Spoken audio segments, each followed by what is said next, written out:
अस्सलामु अलैकुम वरहमतुल्लाह। हेलो दोस्तों, मेरे यूट्यूब चैनल TA एकेडमी पर आपका इस्तकबाल है, खैर मकदम है। मैं उम्मीद करता हूं कि आप खैरियत से होंगे। मैं आपके लिए लेकर आया हूं CTET नवंबर 2012 उर्दू का प्रीवियस ईयर क्वेश्चन का पेडागोजी सवालात। हम इसे मुकम्मल हिंदी और इंग्लिश में वजाहत के साथ हल कराएंगे। हम उम्मीद करते हैं कि आप मेरे चैनल पर बने रहें और मुकम्मल वीडियो देखें, ज़रूर फ़ायदा होगा। कल मैं आपको इंग्लिश और हिंदी में वजाहत के साथ 99 नंबर सवालात तक आपको हल कराया था। आज मैं 100 नंबर से 105 नंबर सवाल तक हल कराऊंगा। आप देखें, पूरे मेरी वीडियो को देखें और सबसे पहले एक बात का ध्यान रखें, जो मैं ऑप्शन पढ़ रहा हूँ तो मेरे टिक लगाने से पहले आप 4 ऑप्शन में से किसी एक का टिक लगाइए और बाद में अपना अंदाज़ा कीजिए कि मेरा कितना सही हुआ। ठीक, इस तरह से करेंगे तो आपको ज़रूर फ़ायदा होगा। तो सबसे पहला सवाल है आज, मुताला करते वक्त 100 नंबर सवाल। मुताला करते वक्त का मतलब है मुश्किल मुअम्मा का हल करना, तज्जिया करना और समझना। नंबर 3 ऑप्शन, गैर मुल्की ज़ुबान को समझना, ICT का इस्तेमाल करना। ठीक, तो मुअम्मा कहते हैं ऐसी बात, ऐसे शब्द जो पेचीदा वाला हो, जिसके कई अर्थ निकलते हों। ठीक, तो मुश्किल मुअम्मा का हल करना ये मतलब नहीं होता। ठीक, तज्जिया करना और समझना। तो मुताला का सबसे उचित और मुनासिब जो ऑप्शन इसमें है, सबसे व्यापक जो इसमें ऑप्शन जो है वो जायज़ा लेना और समझना। तो दूसरा नंबर ऑप्शन जो है आपका सही है। ये 101 नंबर पे आइए। पहला बोलने वाला, क्या तुम्हारी माँ आ चुकी है, ये सवाल कर रहा है। पहला बोलने वाला, क्या तुम्हारी माँ आ चुकी है। दूसरा बोलने वाला, जी। सुनने की महारतों की जांच करते वक्त क्या उनकी उस गुफ्तगू के दौरान किसी के नंबर कम किए जाएंगे। नंबर 1 ऑप्शन, पहले बोलने वाले के। नंबर 2 ऑप्शन, दूसरे बोलने वाले के। नंबर 3 ऑप्शन, दोनों के। नंबर 4 ऑप्शन, किसी के नहीं। ये नंबर 4 ऑप्शन आपका इसमें सही है। इसमें सबसे पहले समझ ले, पहला बोलने वाला, अगर कोई हमारा साथी है कि पूछ रहा है कि क्या तुम्हारी माँ आ चुकी है, दूसरे बोलने वाला जी। तो इसमें जो सुनने की महारत है, लिसनिंग पावर है, तो महारतों की जांच करते वक्त क्या उनकी उस गुफ्तगू के दौरान किसी के नंबर कम किए जाएंगे। बिल्कुल नहीं, ये उचित नहीं है। तो किसी के नहीं कम किए जाएंगे। 102 नंबर सवाल, वह मुख्तसर नाम जो शायर अपने लिए खुद इख्तियार करता है और अपनी शायरी में इस्तेमाल करता है, उसे कहते हैं। ठीक, तखल्लुस है, कुन्नियत है, खिताब है, लक़ब। सबसे पहले देखिए, लक़ब समाज में नाम कुछ और है और किसी और नाम से पुकारा जा रहा है, माने लड्डू है, पप्पू है, कोई नाम पड़ गया।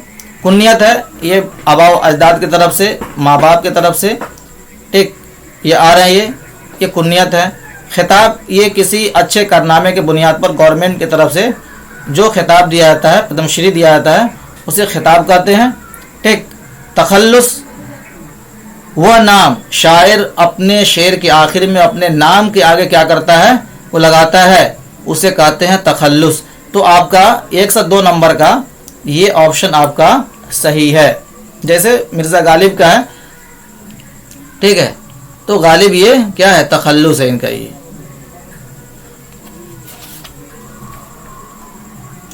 103 नंबर क्वेश्चन पे आइए। अगर तहरीर का कोई हिस्सा जो मुकम्मल और जामे होने के साथ साथ बगैर किसी जज्बातियत से भरपूर और इस्तिदलाल से पुर हो, वह कहलाता है। तहरीर बोलते हैं राइटिंग को, और जामे बोलते हैं आपका जो मुस्तनद हो। ठीक है, और इसको ऐसे हम समझे, जामे को जो व्यापक हो, जो बहुत सारे ढेर सारे माना रखता हो। ठीक है, इसको इंग्लिश में कहते हैं हम कम्प्रीहेंसिव कहेंगे, ये थोड़े बहुत विस्तृत। ठीक है, यानी जो बहुत सारे माना को समेटे रखा हो उसी को कहते हैं जामे। ठीक, कम शब्दों में ढेर सारी बातों को बताना उसको जामियत कहा जाता है। बगैर किसी जज्बाती, जज्बात बोलते हैं इमोशन को बोलते हैं। भरपूर इस्तिदलाल से पुर हो, इस्तिदलाल कहते हैं सिद्ध करना, किसी चीज़ को साबित करना, दलील देना। ठीक, तो नंबर 1 ऑप्शन इसमें है आपका मेमोरेंडम, रिपोर्ट, अखबार का मजमून, इश्तिहार। तो 103 नंबर का आपका ऑप्शन चूज कीजिए, कौन सा है?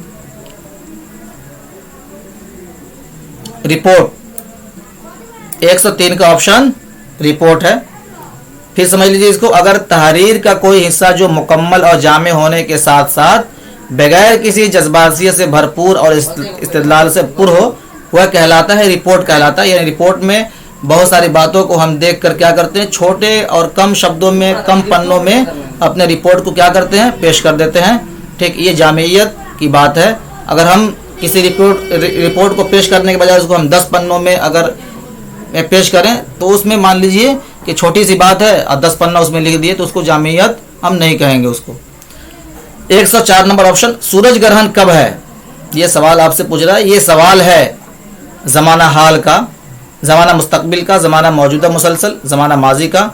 ज़माना हाल का जो अभी चल रहा है, ठीक, ज़माना मुस्तकबिल जो आने वाला है, ज़माना मौजूदा मुसलसल जो कंटिन्यूस जो चल रहा है हमारे साथ, ज़माना माजी का जो गुजर गया।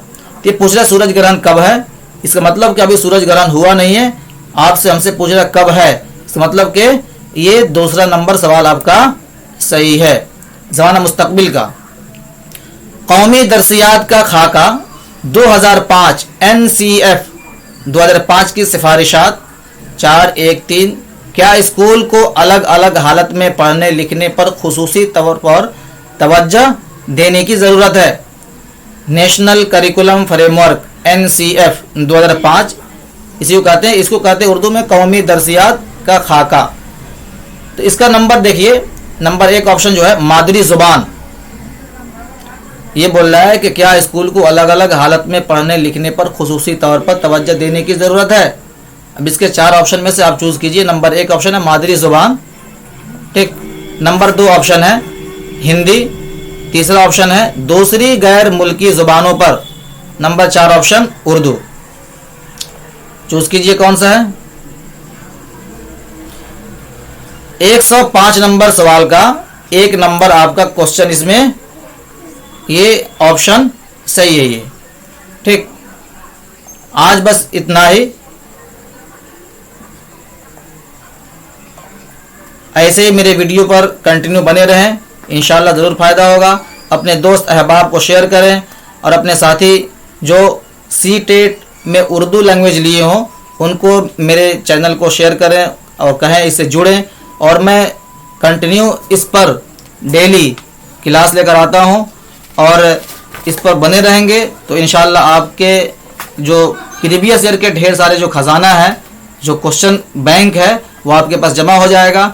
और CTET जो पूछता है वो कोई अलग से नहीं पूछता, आपको क्वेश्चन को समझना होता है। क्वेश्चन के जो नस आप जब समझ लेंगे तो फिर आपको क्वेश्चन हल करने में कोई दिक्कत नहीं होगी। तो मैं उम्मीद करता हूं कि आप मेरे वीडियो को अपने साथियों को शेयर करेंगे और मेरे वीडियो को सब्सक्राइब करें, लाइक करें, अपने दोस्त को शेयर करें। अस्सलामु अलैकुम रहमतुल्लाह।